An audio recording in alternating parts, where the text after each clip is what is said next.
Selamat pagi, Shalom, salam sehat untuk kita semua. Luar biasa pagi ini kita boleh menikmati hari Tuhan yang baru dengan sehat dan kuat yang Tuhan masih berikan.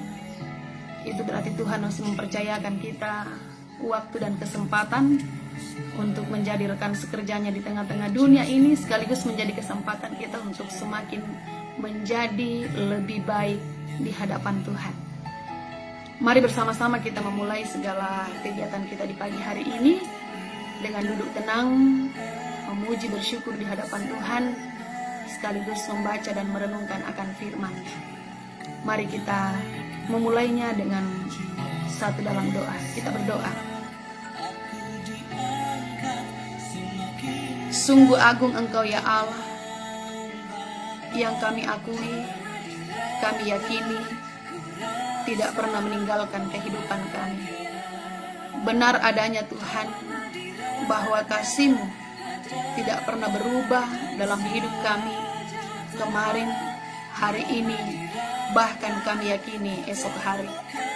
Sungguh kami bersyukur Tuhan, jika pagi ini kami boleh menikmati hari-Mu yang baru. Kami boleh menikmati udara segar yang Tuhan karuniakan kepada kami. Kami boleh sehat dan kuat, dan ya Allah Bapa di sorga, dalam melakukan segala kegiatan kami sepanjang hari ini, kami percaya juga bahwa pemeliharaan kasih Tuhan akan terus Tuhan nyatakan di tengah-tengah kehidupan kami. Saat ini Tuhan, kami duduk tenang di hadapan hadirat-Mu. Kami akan bersama-sama membaca dan merenungkan akan firman-Mu, memulai segala kegiatan kami di hari ini. Karuniakan kami hikmat-Mu Tuhan, Roh-Mu yang mendiami hati kami, kiranya sungguh-sungguh mengarahkan hati dan perhatian kami pada kebenaran firman-Mu pagi ini. Dan firman-Mu ini Tuhan, boleh sungguh-sungguh membentuk kami menjadi pribadi yang lebih baik di hadapan-Mu, seperti yang Tuhan kehendaki, dan menuntun kami juga untuk terus berkarya demi hormat dan kemuliaan bagi nama Tuhan. Kami telah sedia untuk merenungkan firman-Mu Tuhan di dalam anak-Mu Yesus Kristus. Kami datang bermohon bersyukur kepada Bapa di sorga. Amin. Mari bersama-sama kita membuka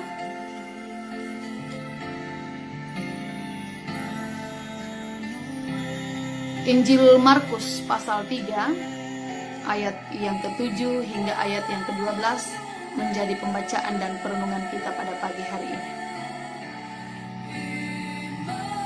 Markus pasal yang ketiga, ayatnya yang ke-7 hingga ayat yang ke-12.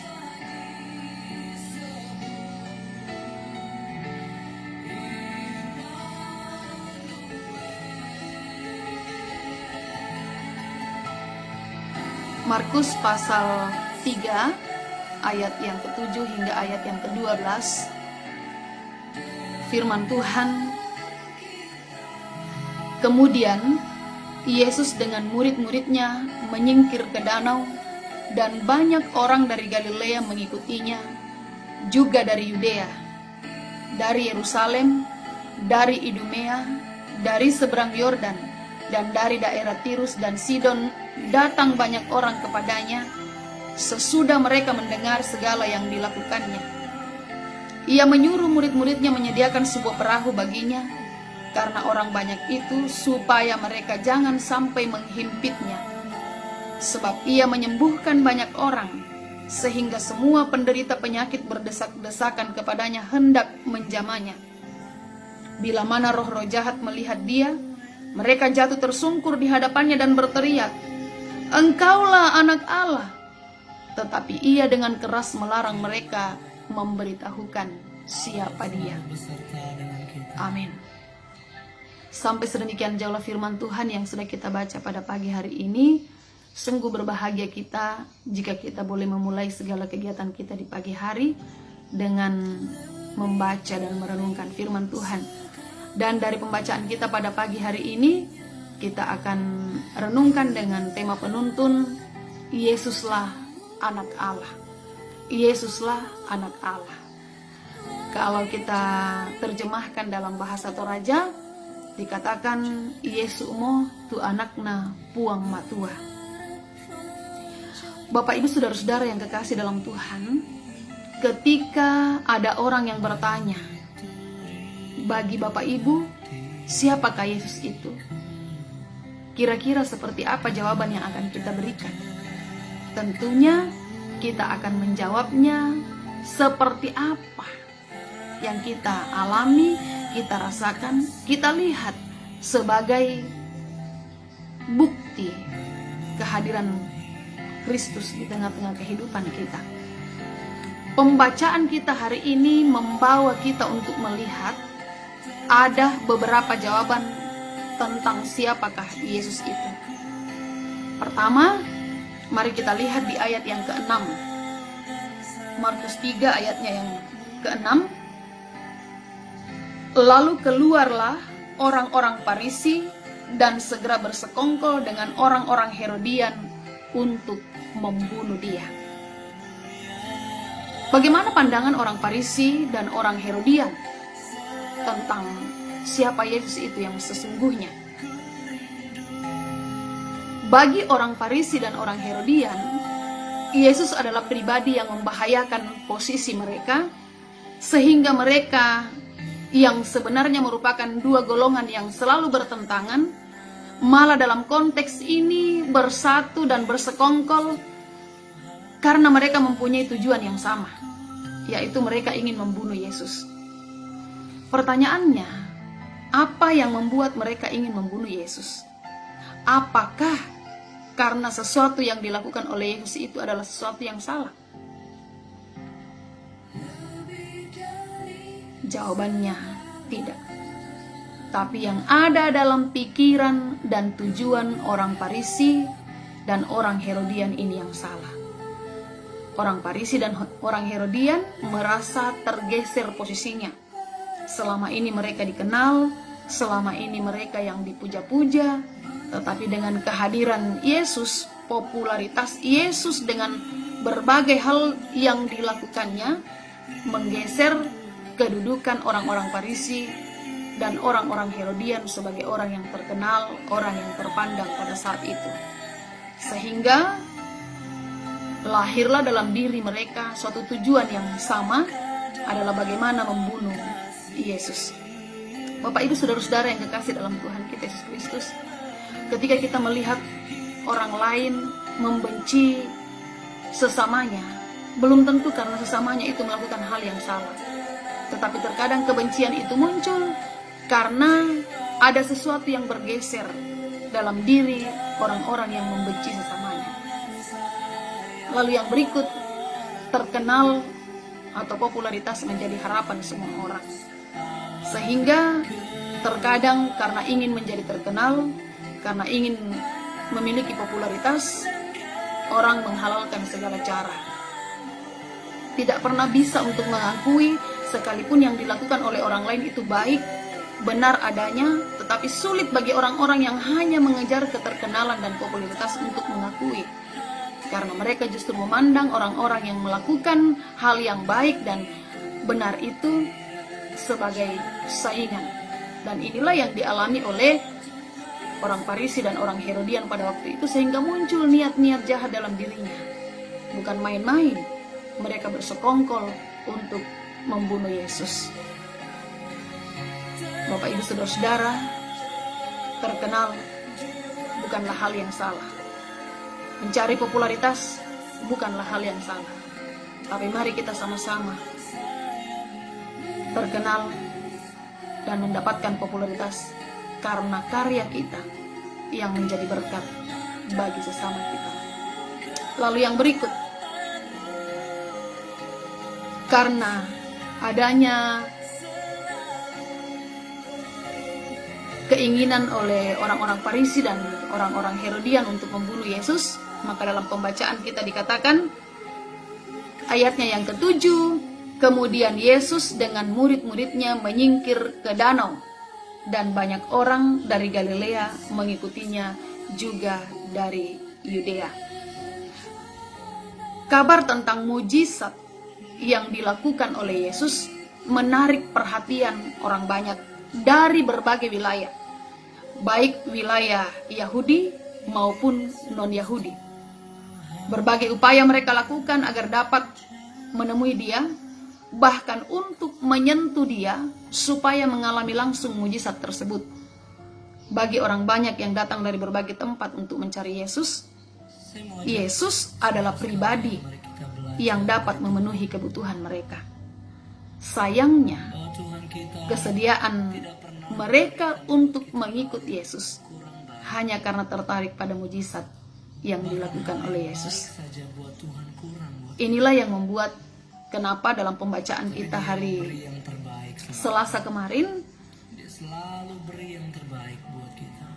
masih banyak yang ingin mendapatkan kesembuhan dari Tuhan Yesus. Bahkan murid-muridnya berteriak, "Kenapa engkau ada di sini sedangkan di sana masih banyak yang membutuhkan?" Inilah yang sebenarnya ingin dijaga oleh Tuhan Yesus. Jangan sampai orang-orang banyak mengikut Yesus hanya karena ingin terpenuhi apa yang menjadi kebutuhannya. Sekedar itu saja. Ingin disembuhkan, ingin dikuatkan, ingin mendapatkan pekerjaan, ingin hidupnya diberkati, ingin bisa hidup seperti orang-orang lain yang berada di sekitarnya. Sehingga jika motivasi mereka untuk datang berbondong-bondong mengikut Yesus hanya sebatas pemenuhan kebutuhan mereka, maka itu hanya akan bersifat sesaat. Karena ketika mereka sudah bergumul dengan berbagai pergumulan hidup, kesulitan hidup, keterbatasan makanan dan minuman, sudah mencari pekerjaan kemana-mana belum mendapatkan pekerjaan, berbagai harapan dan kerinduan yang didoakan terus-menerus tetapi belum terpenuhi sampai hari ini, maka hal ini bisa saja membuat mereka untuk meninggalkan Allah. Hal ini bisa membuat mereka untuk melupakan Tuhan, karena mereka selama ini hanya memahami Tuhan sebagai yang mampu memenuhi segala kebutuhan dan harapan-harapan serta kerinduan-kerinduan mereka. Bapak Ibu saudara-saudara yang dikasih dalam Tuhan, pertanyaan ini penting untuk kita. Sejauh ini kita menjalani hidup ini, kita melihat Yesus itu sebagai apa dalam hidup kita? Apakah kita hanya melihatnya sebagai sumber segala yang kita butuhkan?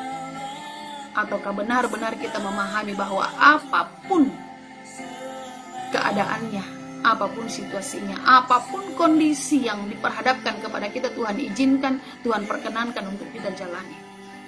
Bersama dengan Kristus kita akan merasa berbahagia. Kenapa?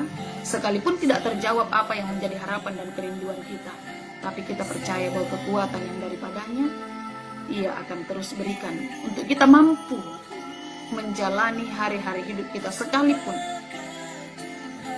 kita menginginkan kesenangan, kebahagiaan berdasarkan standar manusia kita, tetapi Tuhan lebih tahu kesenangan, kebahagiaan yang terbaik yang harus Tuhan nyatakan dalam hidup kita.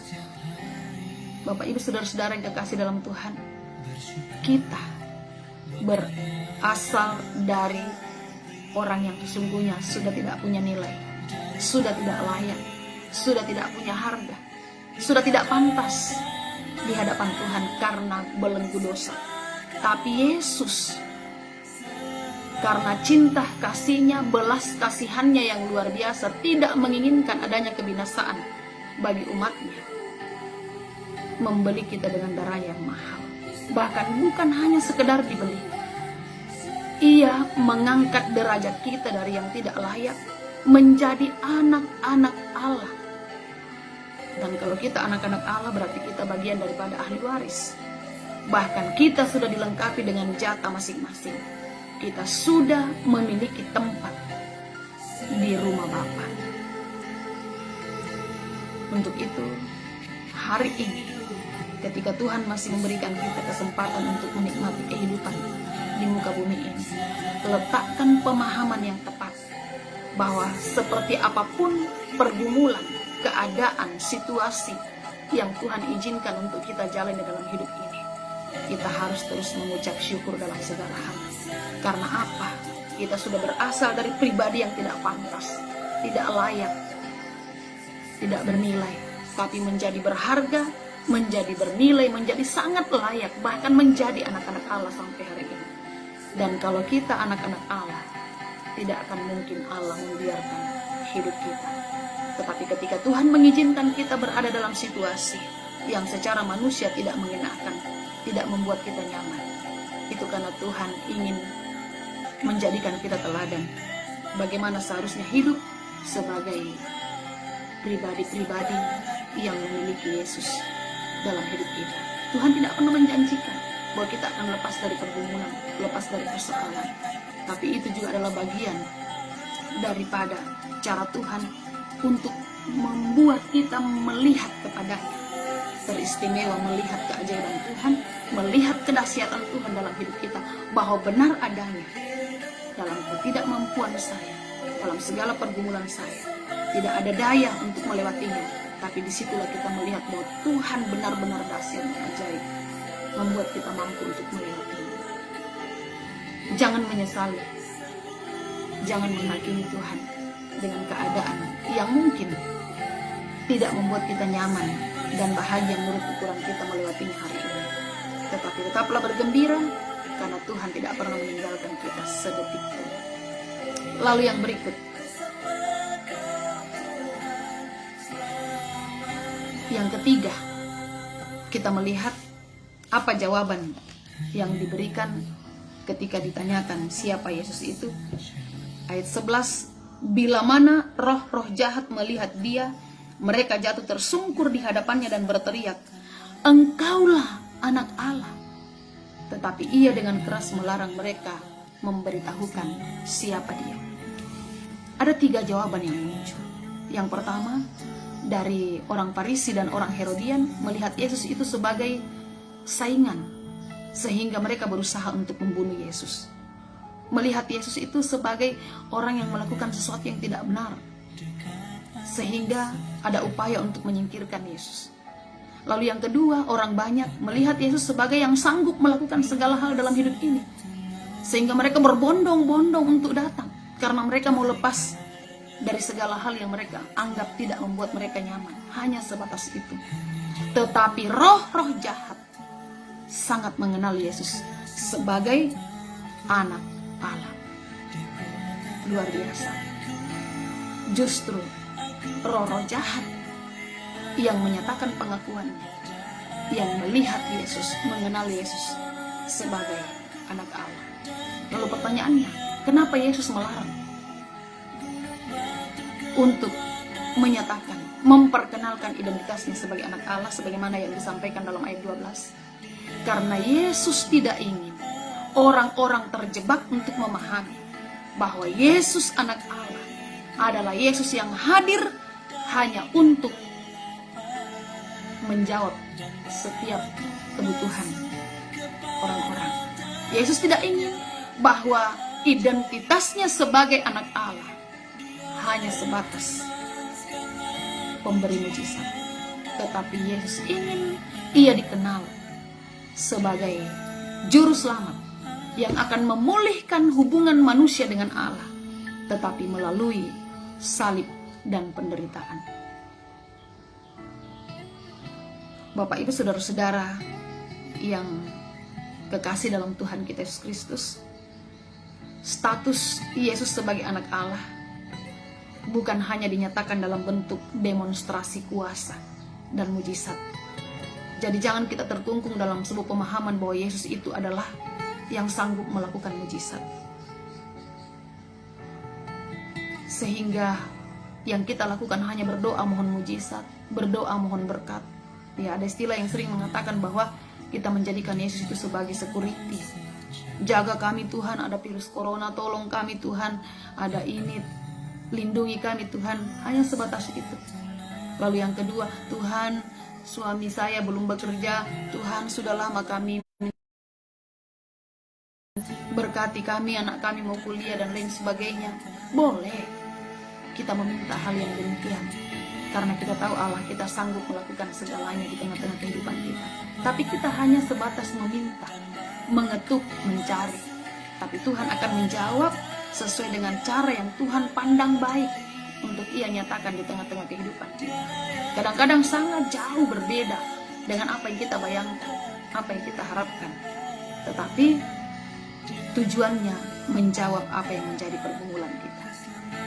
Bapak Ibu, kalau kita sudah mampu menjangkau cara Tuhan untuk menolong kita, cara Tuhan untuk memelihara hidup kita, cara Tuhan untuk berkarya dalam hidup kita, maka menurut saya Tuhan itu sudah tidak ajaib lagi. Karena segala karyanya, segala hal yang dilakukannya mampu terjangkau oleh pikiran manusia. Tetapi dia ajaib karena tidak terselami karya Tuhan yang luar biasa dalam hidup kita. Satu janjinya buat kita bahwa segala perkara dapat kita selesaikan bersama Dia, lalu Ia tidak akan pernah meninggalkan kita sedetik pun. Cintanya tidak akan pernah berubah hari ini, kemarin, bahkan esok hari. Pertanyaannya untuk kita hari ini, ketika kembali dalam renungan ini, kita ditanya, bagi Anda, siapakah Yesus itu? Apakah kita juga akan melihat bahwa dengan mengikuti Yesus banyak zona nyaman saya yang terganggu? Sehingga kita akan mengatakan, nanti besok-besok lah, saya baru mengikuti Yesus. Karena bertentangan dengan apa yang saya lakukan hari ini. Bertentangan dengan apa yang menjadi hobi saya hari ini. Bertentangan dengan apa yang menjadi keinginan-keinginan saya hari ini. Lalu yang berikut, ataukah Yesus hanyalah sekedar pemenuh kebutuhan? Kalau saya mau cari kerja, saya ke gereja supaya Tuhan Yesus memberkati lamaran saya dan saya bekerja. Bahkan ada orang yang berani membawa janjinya kepada Tuhan. Tuhan, pokoknya kalau saya sudah bekerja, Tuhan berkati saya dengan pekerjaan, memberkati usaha saya yang lagi bangkrut saat ini, saya akan rajin ke gereja, saya akan memberikan persembahan. Tetapi setelah semuanya itu Tuhan berikan, apa yang dia katakan? Nanti saja Tuhan ya, karena pekerjaan yang Tuhan berikan saya sibuk sekali. Memang saya pulang jam 6, ibadah jam 7, tapi saya terlalu capek Tuhan, saya terlalu lelah. Tapi ketika urusan lain, ada perkumpulan, ada kegiatan-kegiatan yang lain, baru pulang kerja mandi bisa langsung berangkat. Tapi urusan duduk diam dalam rumah Tuhan itu berat. Bapak Ibu saudara-saudara yang kekasih dalam Tuhan, belum lagi janji ketika Tuhan memberkati usaha saya yang bangkrut, saya akan memberikan persembahan yang banyak. Emangnya Allah kita itu miskin? Harusnya kita tahu bahwa semua yang kita miliki, bahkan napas hidup yang tidak bisa kita bus dengan rupiah, adalah anugerah dan bukti belas kasihan cinta Tuhan di tengah-tengah kehidupan kita. Sehingga syukur kita kepada Tuhan itu bukan hanya sekedar karena Tuhan menyembuhkan kita, Tuhan memberikan berkatnya lewat pekerjaan kepada kita, tapi karena Tuhan sudah jauh lebih luar biasa bekerja dalam hidup kita, menjadikan kita sebagai pribadi yang luar biasa, menjadikan kita sebagai anak-anaknya, bahkan menjadikan kita sebagai ahli waris kerajaannya. Tujuan hidup kita di dunia ini bukanlah bagaimana kita mengumpulkan banyak, bukanlah supaya kita menjadi terkenal dan disanjung, dipuja-puja oleh banyak orang, bukan untuk mencari popularitas. Boleh kita terkenal, boleh kita mendapatkan popularitas, tetapi dengan karya kita menjadi berkat bagi sesama. Agar dengan keterkenalan kita, dengan popularitas kita, Allah kita dipuji dan dimuliakan. Karena kita terkenal, popularitas kita dapatkan karena Tuhan berkenan dan Tuhan yang memberikan. Lalu yang berikut, ataukah sebagaimana roh jahat berteriak bahwa Yesus adalah anak Allah, kita juga telah menyatakan pengakuan yang tepat. Ketika kita ditanya, menurutmu siapakah Yesus itu? Kita akan dengan gagah berani mengatakan bahwa Yesus adalah anak Allah. Namun itu hanya sekedar pengakuan saja, karena kita menolak untuk hidup di bawah kuasanya. Roh jahat mengenal bahwa Yesus adalah anak Allah, tetapi ia tidak bersedia untuk hidup dan tunduk di bawah kuasa Kristus. Hari ini kita boleh mengatakan Yesus adalah anak Allah, tetapi apakah itu nyata? dalam komitmen kita untuk menjalani hidup ini, bahwa sebagai anak Allah, buah jatuh tak jauh dari pohonnya. Kita hadir di mana-mana, kita hadir benar-benar sebagai anak Allah yang orang kenal sebagai anak-anak Kristus. Di mana kita hadir, di mana kita berkarya, Allah kita dimuliakan karena setiap karya yang kita boleh nyatakan, buah-buah pikiran kita, perkataan kita, perbuatan kita sungguh dikenali oleh semua orang yang berada di sekeliling kita, bahwa kita adalah anak-anak Allah. Jadikanlah hidup kita sebagai surat-surat Kristus dimanapun kita berada, dan Tuhan perkenankan untuk menjalani karya kita, karena semua yang kita karyakan semata-mata hanya untuk hormat dan kemuliaan bagi nama Tuhan. Jika kita masih ada sampai hari ini, sekali lagi selalu saya katakan, bukan karena kuat dan gagah kita, bukan karena kita yang masih ingin hidup, tapi karena Tuhan yang masih berkenan. Tuhan masih akan memakai kita untuk menjadi alat kemuliaan-Nya, untuk menjadi rekan sekerjanya di tengah-tengah kehidupan kita. Amin. Mari kita satu dalam doa, kita berdoa. Ya Yesus anak Allah, kami sungguh bersyukur, meyakini, mengakui, menikmati cinta Tuhan yang luar biasa dalam hidup kami. Kami yang bukan siapa-siapa, yang sungguh tidak layak, sungguh tidak pantas, sungguh tidak bernilai di hadapan-Mu karena belenggu dosa. Namun karena cinta-Mu yang begitu luar biasa, yang tidak menginginkan kebinasaan kami, memulihkan kami, bahkan mengangkat kami menjadi anak-anak-Mu, menjadikan kami sebagai ahli waris kerajaan. Terima kasih Tuhan, mampukan kami untuk sungguh-sungguh menjadikan hidup kami sebagai anak-anak-Mu yang sesungguhnya, agar dimanapun kami berada, dimanapun kami berkarya, sungguh Engkau Tuhan dipuji, dimuliakan, dan ditinggikan oleh semua orang. Terima kasih Tuhan untuk hari ini yang kembali Engkau boleh karuniakan untuk kami jalani.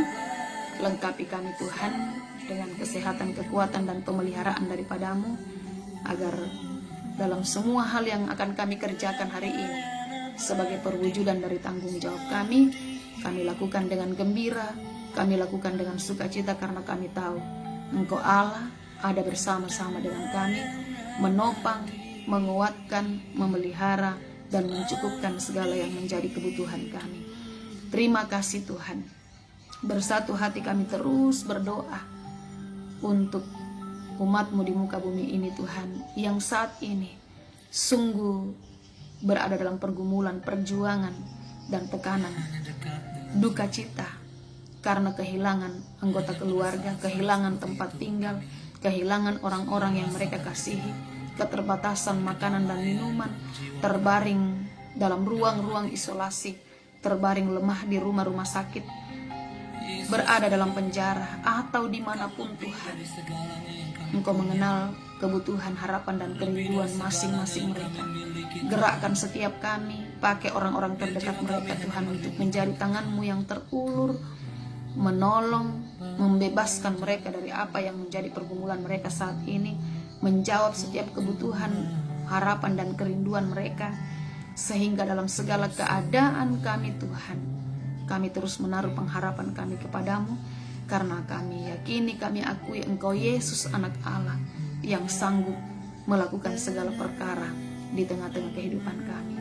Kuatkan kami, kuatkan umat-Mu Tuhan, dalam menjalani, dalam bergumul, menjalani kehidupan dengan segala situasi kondisi yang diperhadapkan kepada kami saat ini.